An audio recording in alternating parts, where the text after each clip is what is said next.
Thank you, Mr. President. The killing of Iran's Revolutionary Guard Quds Force leader Qasem Soleimani needed to happen, and President Donald Trump was the man to do it.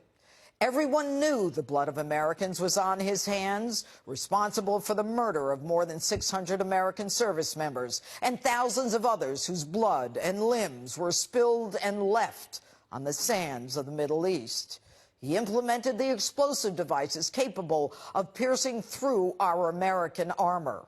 His ruthless reign of terror, both celebrated and legendary against Americans, our allies, and Muslims, would have continued had this monster not been stopped. The president did not risk a single life in his effort to eliminate this sadistic beast who, according to all reports, as well as his history, was a clear and present danger to America. Folks, you know the president means what he says and says what he means. He is not interested in war. He is interested in America and protecting it. And in so doing, he will take swift, decisive, and strategic action and take no prisoners along the way. And whether they'll admit it or not, all Americans should be thankful. Our allies should be thankful. Indeed, the world should be thankful for the removal of the world's most dangerous terrorist. Folks, this day has been 40 years in the making.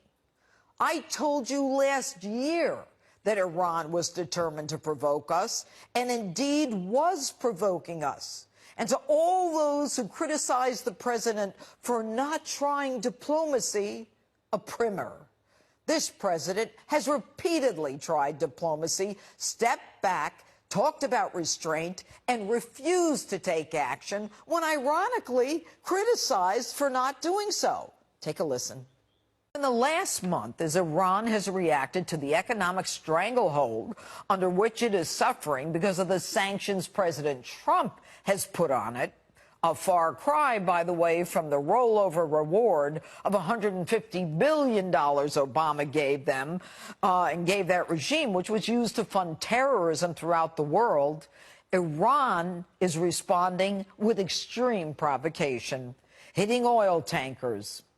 When an American drone, however, with a wingspan as wide as a 737, was brought down by an Iranian missile, it seemed that Iran was determined to provoke us. The president was ready to conduct strikes, but pulled back because, as he said, they shot down an unmanned drone, plane, whatever you want to call it, and here we are sitting with 150 dead people, and I didn't like it. I didn't think it was proportionate. And in the last 2 weeks, Iran has been responsible for an attack on a U.S. embassy in Iraq where an American was killed. Remind you of Benghazi? The parallels are frightening. Soleimani actually helped plan the Benghazi attack, where 4 Americans were killed, and our last president never bothered to respond, while he and his gang of apologists said the massacre of Americans was due to a video. Here, this President Trump took swift and precise action. His response, where an American was killed, was immediate. Yes, indeed. The days of appeasement are over. Gone are the days when the U.S. feats Iran, brings her to the table to give her $150 billion and an additional $400 million on pallets flown in unmarked planes, as the United States lets out the Gitmo detainees to return to the battlefield. We now have a president who negotiates from strength, not from weakness. A man who has exhibited tremendous restraint while constantly being provoked by Iran. His red line was the killing of an American, and true to his word, it was only then that he responded. He had tried everything, and economic sanctions were imposed, themselves recognized as appropriate and responsible action in the spectrum of diplomacy. And yet they continued to poke the eye of the tiger. The president even tweeted, Iran will pay a very big price for any damage or loss of life. Quote, this is not a warning, it's a threat. So Should we roll over and let them kill us?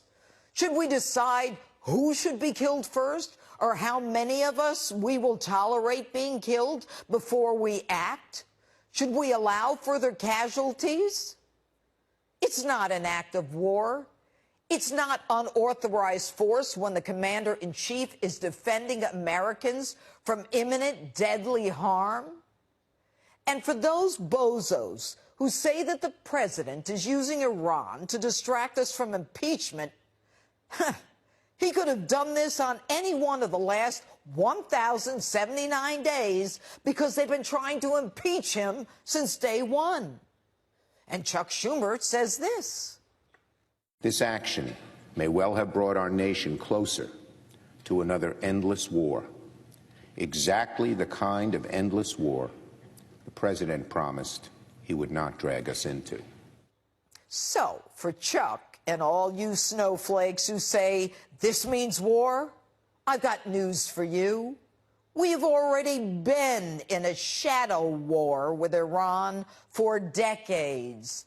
They haven't confronted us with conventional military action because they're weak, and we have superpower capabilities thanks to President Donald J. Trump.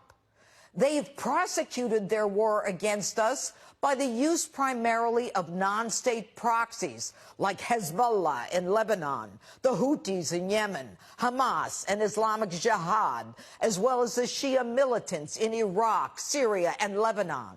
So, Iran denies responsibility, and they conduct a shadow war with relative impunity, from taking hostages in '79 to blowing up the Marine barracks and killing 220 Marines, blowing up our embassy in Beirut in 1983, to the most recent attack on oil tankers in an attempt to knock out the world's oil production in retaliation for our pulling out of the Iran nuclear deal and the imposition of economic sanctions. In fact, Soleimani himself is quoted as saying, "It is time to take our swords out and teach them a lesson." By taking out Soleimani, we have put the Iranians on notice that its use of proxies will no longer protect those who plan or give orders for attacks against us. They personally will be held responsible. Trump's attack was precise. It avoided a needless loss of civilian life. It did not entail boots on the ground. So does this mean inevitable war? No one can predict where this will lead. The Iranians have multiple military and economic interests in America, which they can target. However, they now know their use of proxies will not insulate them personally from retaliation and preemptive action. The president's thinking on this has not been shoot from the hip. It was set strategically in motion this past April when Iran's Revolutionary Guard and its commanders were labeled terrorists. That was the game changer, my friends. It served notice to Iran's leaders, particularly those in the Iran Revolutionary Guard, that they themselves, not their subordinates, will pay the price. And if they go to bed planning an attack on America, they may wake up on the receiving end of an American plan to preempt them.